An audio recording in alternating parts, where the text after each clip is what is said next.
Keinginan untuk berbicara langsung, begitu akan saya bacakan pertanyaan secara urut.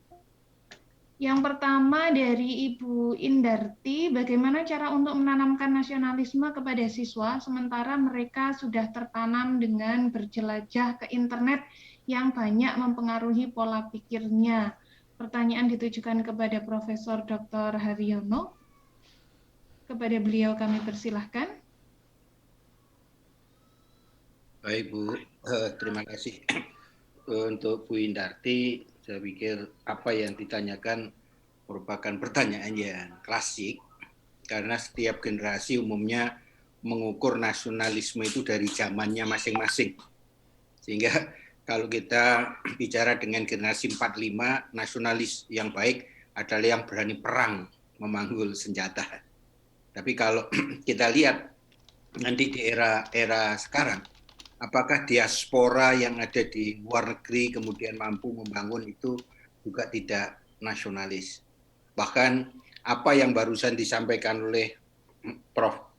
Ono, apakah saudara-saudara kita yang mengembangkan IT secara kontekstual dengan peralatan yang sederhana, tapi kemudian mampu mencerahkan dan mencerdaskan komunitas di lingkungannya, apakah itu tidak nasionalis? Nah, disinilah tantangan yang tadi saya sebutkan, bahwa untuk menanamkan nasionalisme yang ada di dalam jiwa generasi muda tentunya adalah apakah yang ia lakukan itu bisa memberikan keuntungan bagi bangsa dan negara. Sehingga kalau yang bersangkutan mampu menemukan aplikasi-aplikasi sebagaimana siswa dan mahasiswa Pak Prof. Ono tadi, apa itu tidak mampu kita jadikan nasionalis?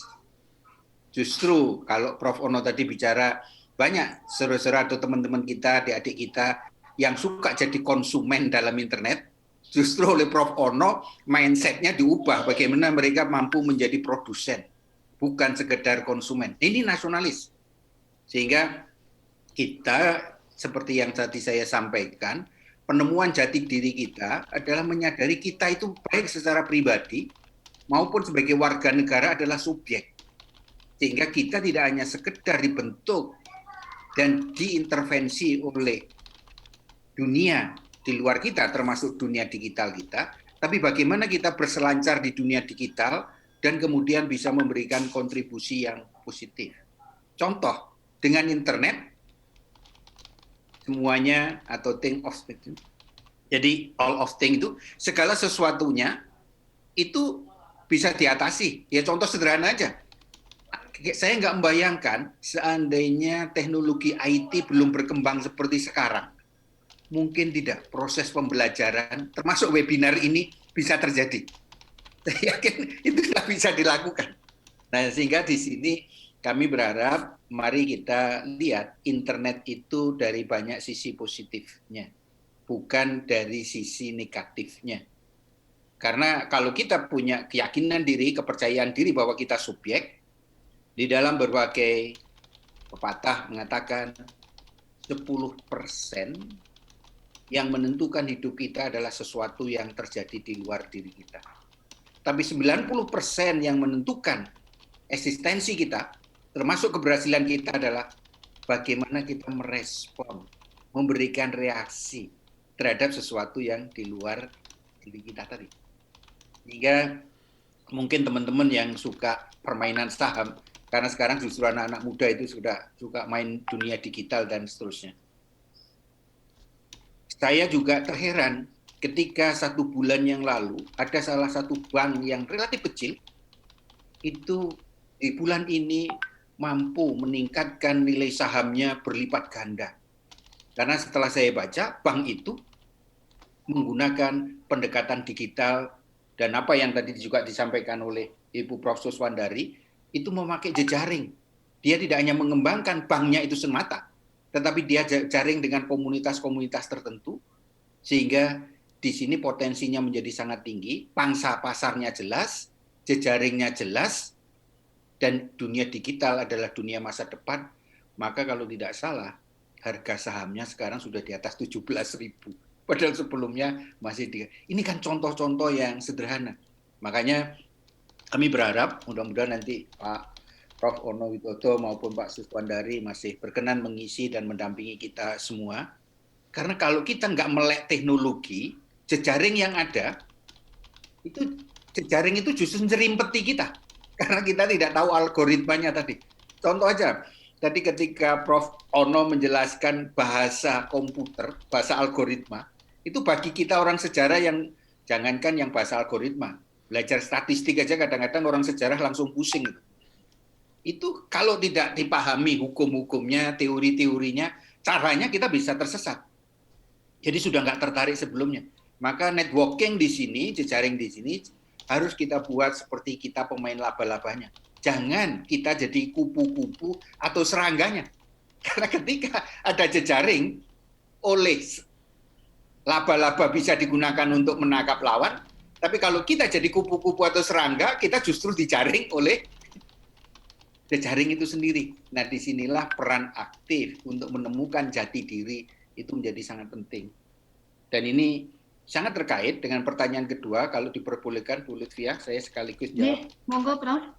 Danan dari UNS, yaitu ini juga termasuk Pak Danan yang saya hormati, kenapa kita selalu menuntut orang lain, termasuk elit penguasa. Itu memang, saya pun dulu juga seperti itu. Seringkali kita menuntut bahwa perubahan-perubahan itu harus ditentukan oleh elit. Sehingga ketika elit itu tidak bermoral, kita marah dan seterusnya. Dan kemudian ketika kita belajar sejarah, tidak hanya sejarah tentang orang, tentang peristiwa, tapi ide, maka di ide itu kita menemukan bahwa orang-orang besar tidak suka bicara tentang orang lain, tidak hanya sekedar bicara peristiwa, tapi bicara tentang ide. Nah, di dalam ide itulah ternyata sejarah tidak ditentukan oleh orang besar. Sehingga kita mengenal apa yang pernah ditulis oleh McClellan tentang the great man theory, teori orang-orang besar.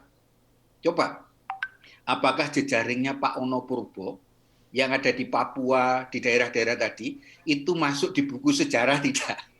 Itu tidak ada di buku sejarah. Ya, justru komunitas jejaring masyarakat yang semacam inilah yang kita pertemukan.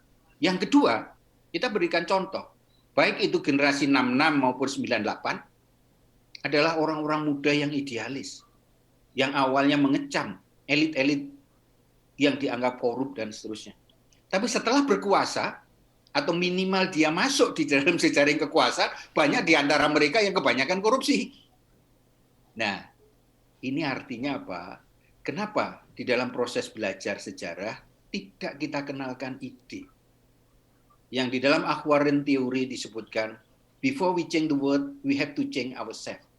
Sebelum kita mengubah dunia, kita harus mengubah diri kita sendiri. Karena Anthony Robbins di dalam bukunya tentang Unlimited Power itu menjelaskan dengan bagus. Siapapun di dunia ini yang bisa mengurus dan memerintah, bahkan memaksa diri kita 100%, bukan kekuatan di luar diri kita, tetapi diri kita sendiri. Makanya disinilah konsep Mahardika tadi, disiplin diri, itu menjadi sangat penting.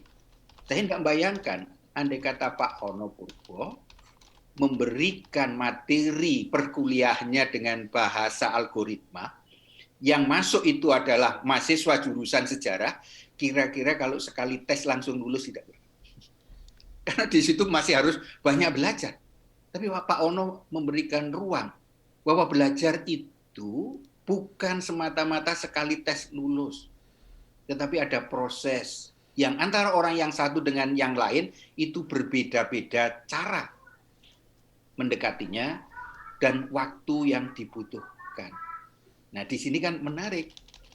Apa yang kita sebut tadi hetagogi, yaitu belajar mandiri tadi. Di sini ada keutamaan, ada keluhuran. Maka kalau kita dorong generasi muda, nasibmu tidak ditentukan oleh orang lain, termasuk elitmu. Tetapi nasibmu ditentukan oleh dirimu dan generasimu. Maka sebelum kau menuntut elitmu berbuat luhur, ayo kita mulai dari diri kita berbuat luhur. Sehingga sejarah bukan ditentukan oleh orang lain, karena sebagaimana pernah ditulis oleh Sucatmoko, bahwa sejarah adalah produk resultan kehidupan. Dan kita adalah bagian dari kehidupan. Sehingga belajar sejarah adalah belajar menggapai dan memperjuangkan nilai-nilai kehidupan. Dan nilai-nilai kehidupan itu bukan monopoli elit, tapi juga bagian dari diri kita. Nah, disinilah sejarah memberikan ruang agar kita mampu membangun imajinasi kreatif. Dengan imajinasi kreatif yang sekarang ditolong oleh perkembangan teknologi digital, kita ambilkan contoh sekali lagi, mohon Pak Prof. Ono, saya ambilkan contoh lagi. Pak Ono mampu memberikan pembelajaran yang murah kepada siapapun. Nah, coba bayangkan, kira-kira andai kata itu dilakukan secara konvensional, siswa, mahasiswa yang harus ikut Pak Ono, itu harus membayar berapa? Mungkin Pak Ono sudah bisa membeli real estate dan seterusnya. Tapi karena Pak Ono orang yang nggak usah jauh-jauh ambil elit ya, kebetulan kan di sini narasumbernya salah satunya Pak Ono, sehingga nanti Pak Ono bisa dikonfrontasi bahwa mahasiswa itu membayar berapa. Ternyata banyak yang nggak membayar, gratis. Kenapa ini tidak kita manfaatkan? Nah, dan orang-orang yang semacam ini bagus. Makanya saya lama nggak aktif di medsos, tadi pagi bangun tidur, itu saya menulis bahwa kenapa ada saudara-saudara kita yang mengibarkan bendera putih. Padahal bendera tinggalan pendiri bangsa kita merah putih. Bendera putih itu bendera menyerah. Itu bendera orang-orang pecundang yang ketika kalah perang itu langsung mengibarkan bendera putih, sudah saya nggak perang lagi karena saya nggak nutut lagi. Maka disinilah untuk mengembangkan nasionalisme, ayo kita kembangkan bendera merah putih, bukan sekedar bendera putih. Dengan merah putih kita berani membawa kesucian, dan kesucian itu ada dalam nilai-nilai kemerdekaan kita.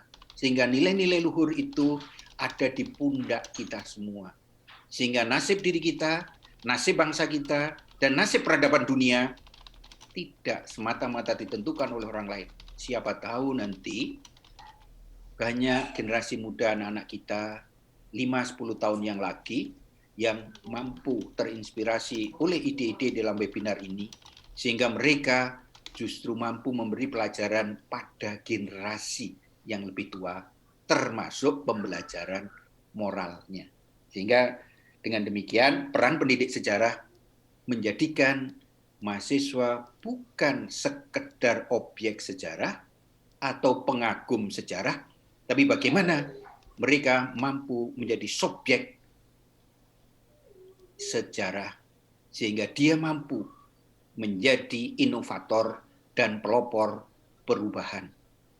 Konsekuensinya dia tidak kaget mengeluh terhadap perkembangan teknologi yang disruptif, tapi dia selalu inovatif.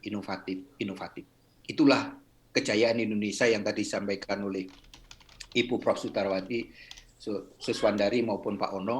Ternyata sejarah itu menyenangkan. Tapi kenapa kita justru ngambil sisi-sisi yang tidak menyenangkan dan sisi-sisi yang kalah? Nah, maka di sini sekali lagi respon siapa diri kita, jati diri kita harus kita bangun. Bahwa kita adalah keturunan bangsa pejuang, kita adalah keturunan orang-orang hebat, maka kita jangan mudah menyerah, kalah, kemudian pasrah. Itu barangkali Bu Lutfiah yang bisa saya sampaikan. Terima kasih. Terima kasih atas jawaban yang telah diberikan. Selanjutnya pertanyaan dari Ibu Mika Imbar. Pertanyaan ini akan kami berikan kepada Bu Suswandari terkait dengan persoalan terbesar dalam pembelajaran sejarah untuk membentuk kemandirian belajar siswa di tengah kondisi seperti ini yang tidak diketahui kapan selesainya. Antara lain motivasi intrinsik siswa yang lemah, kemampuan adaptasi dengan teknologi informasi, dan akses terhadap pengetahuan sejarah yang terbatas. Bagaimana menjadikan pembelajaran sejarah efektif dalam kondisi pandemi seperti ini? Pada Bu Suswandari, kami persilakan. Ya. Terima kasih Mbak Lutfiah, Bu Imbar dari Manado, terima kasih. atas atensinya pada forum ini. Jadi memang terkait dengan apa yang disampaikan Prof. Haryono tadi gitu, sebenarnya sejarah sebagai sebuah akar identitas bangsa selayaknya adalah diminati dan disukai. Ketika kemudian aktivitas pembelajaran sejarah mendapatkan stereotip yang kurang menyenangkan, itu juga berjalan karena suatu proses pengajaran sejarah dan juga image terhadap mata pelajaran sejarah di tanah air kita dari hari ke hari yang memang sampai hari ini belum menunjukkan rasa untuk kita rasa bangga, kecuali memang orang-orang yang ada di sejarah itu sendiri. Karena ketika kita bertanya kepada siapapun, anak-anak, kamu cita-cita ingin jadi apa? Sebagian besar mereka menunjukkan cita-cita yang sudah mainstream selama ini, ya dokter dan sebagainya.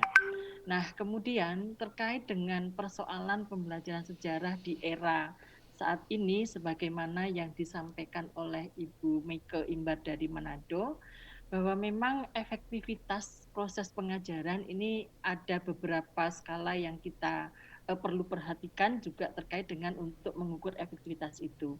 Ketika efektivitas pengajaran sejarah di era saat ini itu kaitannya dengan bagaimana mereka itu lebih tertarik untuk belajar sejarah. Kita bisa memanfaatkan media-media pengajaran sejarah yang berbasis teknologi sebagaimana yang dikembangkan atau sebagaimana yang diinformasikan oleh Pak Ono Purbo ini. Saya juga akhirnya baru menyadari kalau selama ini kita ternyata tergantung dengan Google. Alangkah baiknya kalau kita itu membuat sendiri sebagaimana yang diresepkan oleh Prof. Ono tadi. Nah, kira-kira kalau kaitannya dengan efektivitas untuk minat atau efektivitas untuk mereka tertarik, kita bisa bersimbiosis memanfaatkan berbagai macam peluang dan sumber sejarah yang bisa kita gunakan untuk proses pengajaran. Tapi ketika terkait efektivitas itu terkait dengan produk atau luaran setelah mereka itu mempelajari suatu tema sejarah. Ketika kita menginginkan ada satu perubahan sikap bahwa dia bisa lebih mencintai negaranya, sebagaimana tadi pertanyaan Ibu Indarti, ternyata mereka lebih menyukai konten-konten yang ada di internet, seperti misalnya saat ini anak-anak kita yang remaja-remaja itu tergila-gila pada drakor, drama Korea, bahkan sampai model pun juga berkiblat ke model-model Korea. Saya suka melihat waktu kita belum pandemi, masih ada masih ada pertemuan tatap muka. Saya melihat mahasiswa saya semester 1 di tahun 2000, di tahun 2019 itu berbeda sekali dengan mahasiswa pertama saya di tahun 98 ketika saya di UHAMKA itu dari tahun 93 ya, atau di sekitar tahun 2000 sajalah. Itu beda sekali kan, loh kok sekarang anak-anak kok sudah bergaya seperti ini ya. Artinya dalam make up-nya mahasiswa perempuan itu sudah menggunakan tren make up yang dikembangkan atau berkembang di orang-orang Korea Selatan yang sangat berpengaruh pada kita. Nah, artinya banyak hal yang bisa kita lihat dari efektivitasnya, namun untuk mengukur secara pasti memang kita perlu proses riset yang tepat sehingga kita bisa mengukur efektivitas yang kita mau itu dengan baik. Tetapi ketika efektivitas itu berkisaran pada persoalan minat, pada persoalan mereka itu bisa berpartisipasi aktif di dalam proses, ini memang sepenuhnya tergantung pada rancangan pembelajaran dan proses kita dalam mengajar. Jadi mengajar seorang guru sejarah itu memang harus betul-betul bisa membawa suatu event yang sudah terjadi itu bisa hidup di hari ini. Gitu ya Bu Lutfia ya. Sehingga apa yang kita sampaikan itu memang tidak hanya fakta belaka, tetapi kita bisa menyajikan dengan hidup sehingga makna yang ada di dalam di dalam peristiwa itu bisa menjadi nilai yang akhirnya nanti bisa menjadi dasar bagi dia membuat keputusan. Kalau kita melihat seorang tokoh Ken Arok, mungkin kita lebih mengenal teorinya Machiavelli misalnya. Tapi sebenarnya di Indonesia sudah ada itu Ken Arok, bahwa dia menghalalkan segala cara untuk menuju ke kekuasaan. Tidak hanya mungkin lebih dulu Ken Arok dibanding Machiavelli. Nah, tetapi di sini jarang kita itu mengangkat nilai moral di balik suatu peristiwa. Nah, memang beberapa kendala ditemukan di dalam proses pengajaran sejarah dari para guru sejarah itu karena waktu, kemudian juga beban mengajar yang lainnya, sehingga tidak sedikit sajian proses pembelajaran sejarah itu sesuai dengan rancangan yang ada di dalam kurikulum, yang penting 1 semester selesai, sehingga tampilan kesan itu menjadi sangat tipis sekali, sehingga efektivitas menurut saya di masa sekarang ini masih tetap bisa kita lakukan, Bu Meike, dengan catatan bahwa kita sebagai fasilitator pembelajaran betul-betul bisa terus bersama mereka, bahwa kita tidak meninggalkan mereka dalam aktivitas pengajaran, dalam konteks mereka bisa menemukan nilai dari apa yang kita ajarkan, terutama kaitannya dengan nilai-nilai kesejarahan. Kalau semua itu bisa dilaksanakan, saya yakin bahwa akhirnya sejarah itu akan menjadi salah satu ilmu yang disukai terkait dengan pembentukan kepribadian bagi siswa dan juga bagi warga negara kita. Akhirnya juga warga negara kita, masyarakat kita bisa menghargai masa lampau kita sendiri.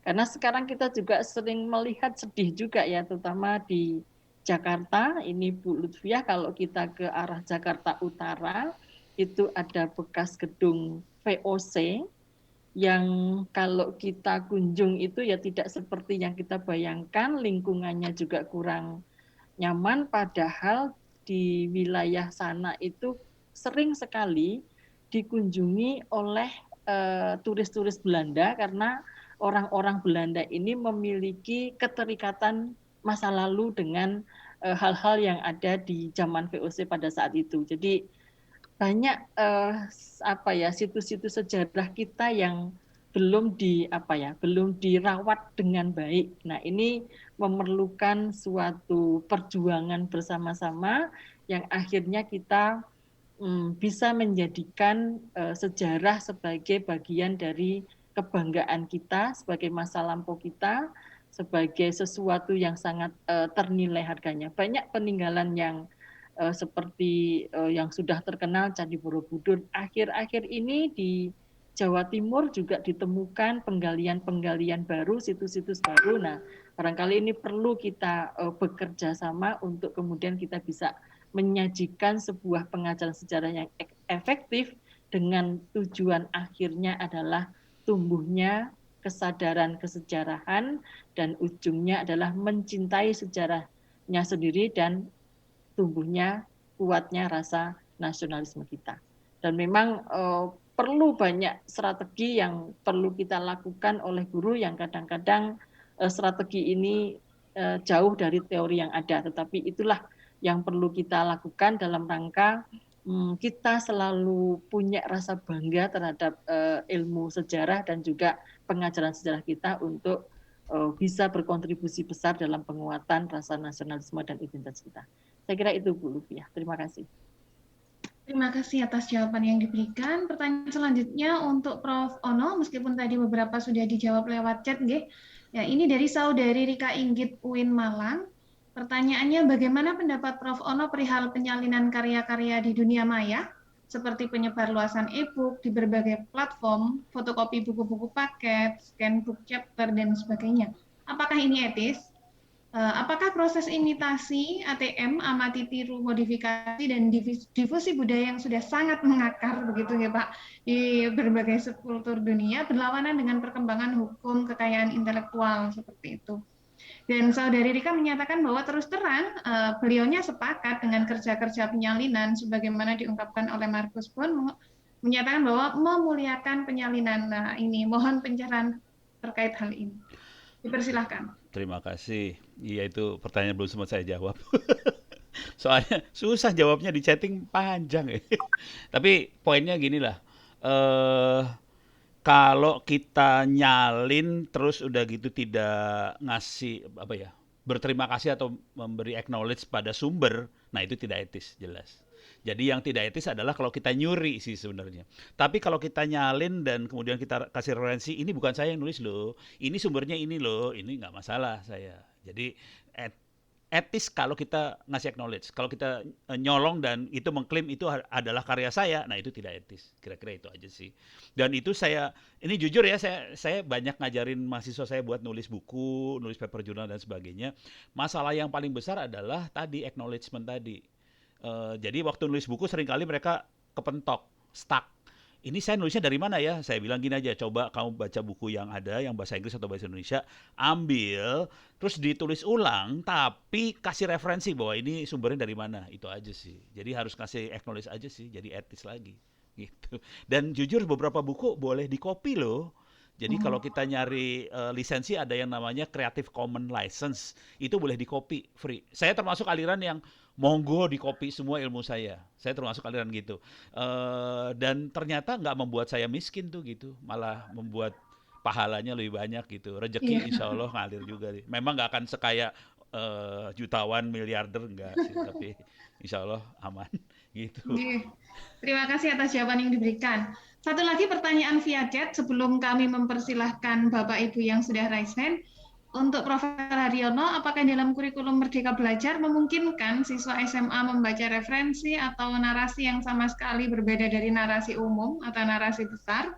Misalnya dalam berbagai peristiwa yang dianggap kontroversial, atau masih adakah batasan untuk guru dalam menyampaikan materi dengan berpatokan pada perspektif tertentu? Mungkin hal ini yang dimaksud adalah pagar kurikulum begitu ya Pak, dalam kompetensi dasar dan lain-lain. Bagaimana guru menghadapi hal ini? Monggo Pak Prof. Har. Makasih. Saya minggu yang lalu itu dapat kiriman buku online dari teman. Itu judulnya One Book Light. Jadi cahaya satu buku. Judulnya menarik, saya lupa pengarangnya. Itu intinya begini. Seringkali orang terpaku oleh satu buku. Sehingga perspektifnya seperti mata kuda. Dan ini yang kemudian digunakan oleh dia untuk menganalisis kenapa radikalisme itu muncul. Yaitu karena orang terlalu percaya pada satu perspektif. Yang di dalam teori-teori sosial disebut dengan true believer. Jadi orang yang percaya terlalu yakin sehingga siap mengorbankan apapun, termasuk nyawanya. Nah, padahal ini sudah banyak dikaji di abad pertengahan oleh Thomas Aquinas dan tokoh-tokoh yang lain. Sebenarnya kan sederhana, yaitu melihat Tuhan itu sebagai benevolent God, bukan authoritarian God. Yang dimaksud dengan benevolent God, itu adalah Tuhan itu maha kasih. Kalau bersifat ketuhanan, itu keluhuran, kehidupan, keunggulan. Sehingga contoh yang sederhana, kalau kita dekat dengan Tuhan, hati kita kan damai. Sebaliknya kalau kita jauh dengan Tuhan, kita nggak damai. Maka karena kita melihat persepsi, nah ini yang saya jadi ingat itu, bukunya De Bono tentang revolusi berpikir itu.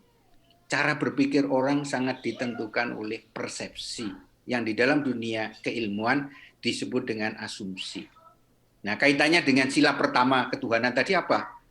Kebenaran mutlak itu hanya miliknya Tuhan. Sehingga kalau kita memutlakkan kebenaran, apalagi memaksakan kebenaran, termasuk kebenaran sejarah, kita mengingkari eksistensi kita sebagai Tuhan atau sebagai makhluk Tuhan.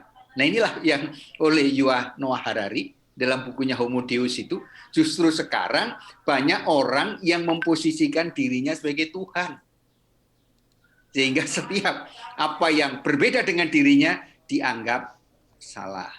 Nah, perspektif ini barangkali harus kita kaitkan dengan proses sejarah. Yang sebenarnya apa yang saya katakan tadi, pencarian jati diri, penemuan jati diri, itu di sejarah pernah ditulis juga oleh almarhum Profesor Sartono Kartotirjo maupun oleh Sujatmoko, apa yang disebut dengan individuasi, bukan individualisme. Jadi yang maksud individuasi adalah orang menemukan siapa aku. Karena aku itulah, maka aku yang bertanggung jawab. Karena Tuhan, kalau kita percaya sebagai Tuhan, itu selalu minta pertanggungjawaban pada diriku. Tapi kalau dikaitkan dengan nilai-nilai kemardikan tadi, bahwa nilai-nilai keluhuran itu membawa tanggung jawab kepada diriku. Nah, mohon maaf ini agak panjang. Lalu apa kaitannya dengan pertanyaan tadi? Nah, disinilah seringkali kita cenderung memaksa murid kita menggunakan perspektif tunggal. Sehingga sejarah hanya dilihat satu sisi. Memang saya paham bagi Bapak Ibu guru di lapangan, itu kebenaran seringkali harus mengikuti official history, sejarah resmi. Tapi kita sebagai pendidik di lapangan kan bisa menjelaskan. Oh, contoh aja. Peristiwa G30S.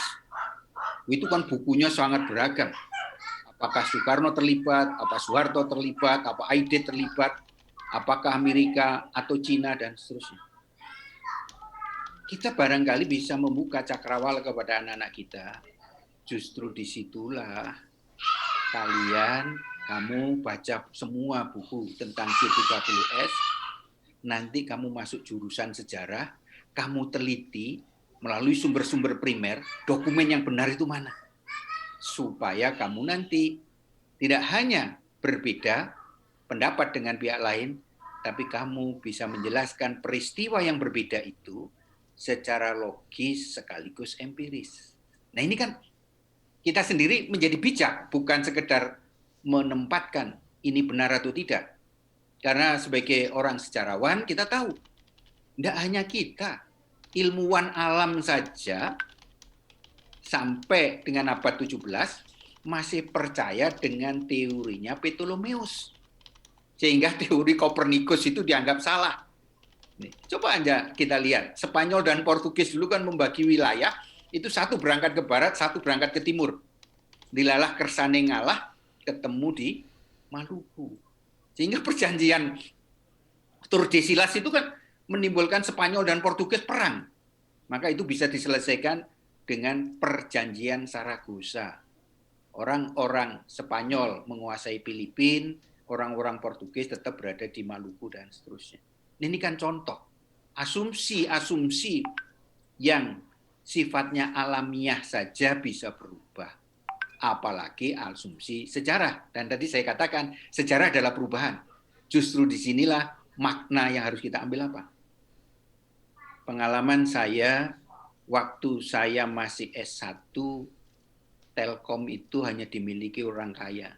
Saya sampai S1 itu barangkali bisa dihitung nggak sampai 10 kali menggunakan telepon. Tapi ketika saya ambil S2, sudah mulai ada wartel. Sehingga ketika mau telepon ke rumah, itu cari wartel dulu. Dan biasanya yang dekat terminal, dekat kos-kosan itu banyak. Tapi kemudian Bapak Ibu lihat sendiri, wartel dikalahkan oleh warnet. Tapi sekarang, baik wartel maupun warnet sudah nggak ada. Nah, disinilah apa yang tadi dikatakan oleh Bu Suswandari tadi, justru perubahan-perubahan kehidupan yang ada di ruang publik dan peristiwa sejarah harus kita sikapi dengan bijak. History can make. Nah, kalau dulu man wise.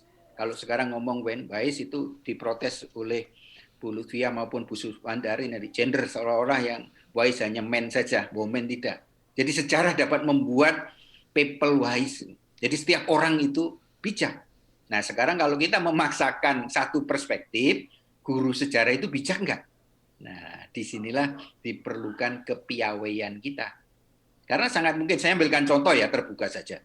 Saya itu sering melihat, membaca buku online, termasuk audible, yang ditulis oleh Yuval Norari, termasuk wawancara-wawancara. Saya kagum dengan pikiran-pikirannya.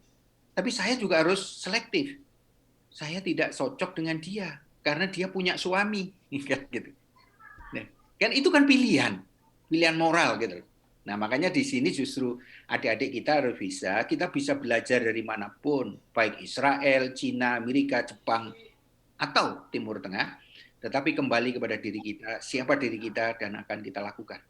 Dan di sejarah itu sudah dipelopori dalam seminar sejarah tahun 57, apa yang disebut dengan Indonesianisasi, itu yang kata lain dari indigenisasi. Jadi membumikan ilmu-ilmu pengetahuan dari luar sesuai dengan konteks kita.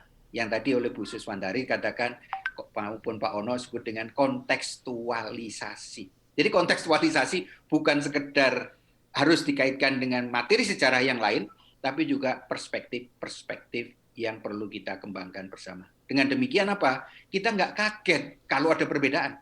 Dan kita tidak merasa menyerah. Di dalam bukunya De Bono, Revolusi Berpikir itu dinyatakan bagus. Kalau orang-orang sudah mindset-nya terbuka dan berkembang, yang bersangkutan tidak reaktif dan defensif. Tetapi yang bersangkutan justru inisiatif, optimis, dan selalu terbuka karena dia sadar kebenaran mutlak ada di tangan Tuhan. Kebenaran yang beragam itu terjadi karena manusia di dunia ini tidak seragam. Sehingga di sini upaya mencari dan menemukan diri agar saya bisa menjadi manusia yang merdeka, manusia yang luhur, itu tidak bisa terjadi dalam ruang kosong. Makanya kita perlu berselancar agar tidak menabrak karang-karang kehidupan yang ada di sekitar kita. Itu barangkali, Bu Lutfia. Terima kasih. Terima kasih atas jawaban yang telah disampaikan. Bapak Ibu, kita diskusi sesuai jadwal sampai 11.50. Di sisa waktu yang tidak sampai 20 menit akan kami berikan kesempatan kepada Bapak Ibu yang sudah raise hand. Yang pertama terlihat di layar kami kepada Pak Blasius Suprapta. Mungkin masih belum. Atau tadi yang meminta untuk diberi kesempatan langsung open mic Pak Baihaki dari Semakasa.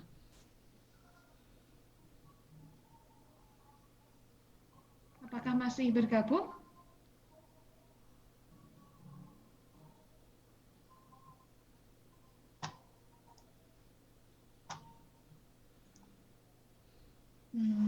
Rupanya Bapak Ibu sudah belum bisa kembali bergabung, begitu yang tadi sudah resen. Monggo kepada Bapak Ibu sekalian yang masih ingin menyampaikan pertanyaan, kami berikan kesempatan.